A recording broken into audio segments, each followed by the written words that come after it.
Hi, Phyllis here from southernfrugal.com. This morning we're getting ready to bake some sweet potatoes and then I'm going to freeze them. Now I want to show you first of all how to wash the sweet potatoes. Now these are the same sweet potatoes that I bought about 2 weeks ago and we had them stored in the garage.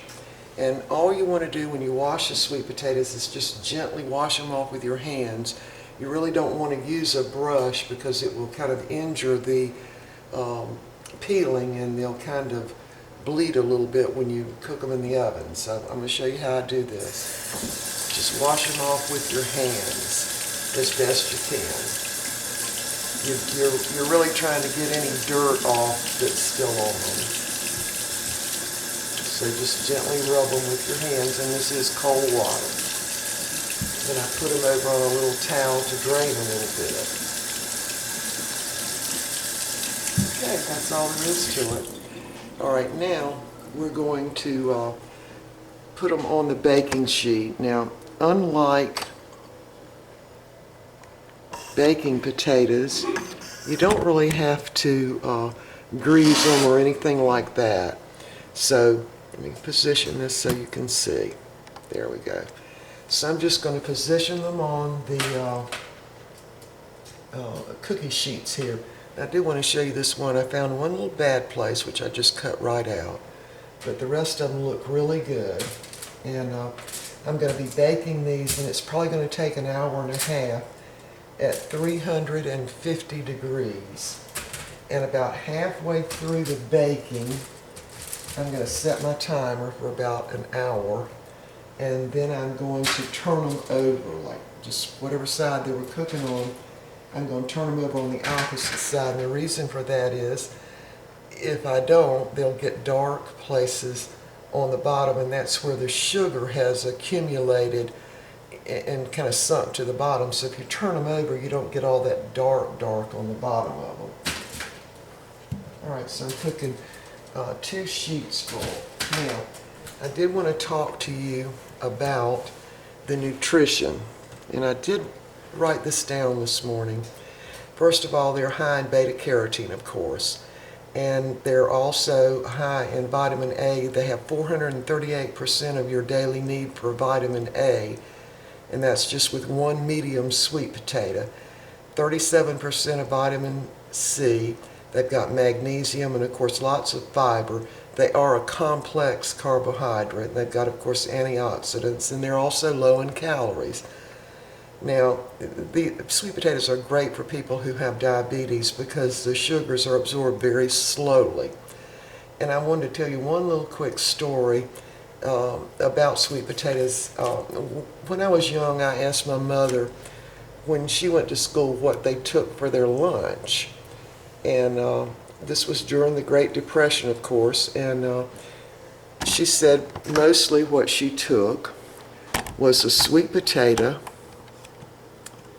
and a biscuit, and that would be her lunch. Well, I can remember thinking, oh, how sad they were poor, but the fact is that they were eating a very, very healthy lunch with just a biscuit and a sweet potato, and they carried it in a little pail with a little handle on it, and that was their lunch. And I asked her what they had to drink, and she said, oh, we drank well water. The school had a well.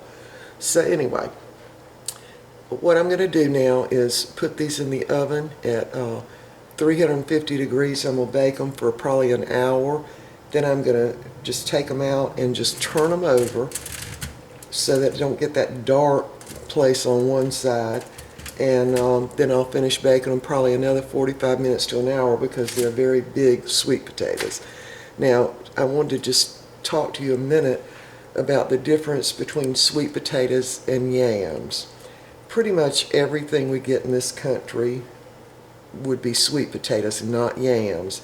Yams are smaller and they're much lighter on the inside. They're not nearly packed with as much nutrition as a sweet potato is. And you can look that up on the internet, and I think it's called the North Carolina Commission on Sweet Potatoes, because that's where most of our sweet potatoes come from. And it's very interesting reading, and I do think that the sweet potatoes and the yams both came from Africa originally. So anyway, I'm going to go ahead and put these in the oven, and I'll be back when they get done and show you how I freeze them. Alright, the sweet potatoes have completed baking in the oven. I did have to bake them about an hour and 45 minutes. Now I'm going to pack these in some earthbound containers like this, and I think I can get about 3 in there, so I'm going to give it a try.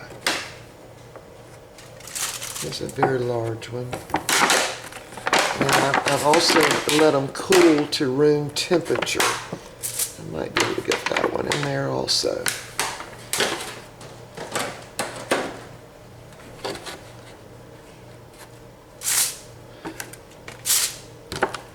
Yeah, some people just put these in the freezer just like they are, and without even putting them in a bag or anything. And I've never really tried that, but these containers, when they're stacked up, help keep my freezer a lot more organized. Now I wanted to talk to you a little bit about the sweet potatoes. It's now the end of September, and the sweet potatoes are in abundance at our local state farmers market here in South Carolina. Now these potatoes do come, of course, from North Carolina. So, and I think they're grown probably in the Piedmont area of the state of North Carolina. And this really is the time of year to buy these because they've just harvested them, and they're going to be the cheapest this time of year. All right, I'm going to see if I can turn these around a little bit, maybe. Yeah. Get 3 in each one if I can. There we go. Okay, I'm going to put the lids on these. I've let them cool to, they're just barely warm. And I'm going to go ahead and put them in the freezer. Now, if you wanted to have baked sweet potatoes, and you went ahead and baked them all ahead of time, all you have to do is just take them out of the freezer and put them in the microwave on defrost for probably about, I don't know, maybe 8 minutes. And the reason I bake a whole oven full at one time is to save money, because if you just baking a two sweet potatoes or even 4, you're going to use up a lot of energy, so you might as well just go ahead and do a whole bunch of them. They do freeze really well. When you thaw them out, you would never even know they had been frozen. So for that reason, they work out really well. All right, I've got to find me another lid. All right, there we go. Now, the other thing I wanted to share with you is that a bushel of the sweet potatoes weighs about 40 to 45 pounds. And again, at harvest time is when you can get them the cheapest. You can keep them in your garage, even under your house, unless of course it's real wet under your house. Right on through the winter, they'll keep just fine. And again, I go ahead and bake mine and put them in the freezer because I want the convenience of being able to take them out and just thaw them out and not have to heat my oven up every time I wanted sweet potatoes. So we use a sweet potato in smoothies very often, and I also make sweet potato pies, and I also make sweet potato muffins, and I think the recipe for that is on the website also. But I wanted to mention about the nutrition of the sweet potatoes. They are very high in potassium, almost as high as bananas. Of course, they have the vitamin A and the fiber and all that, and that's really good.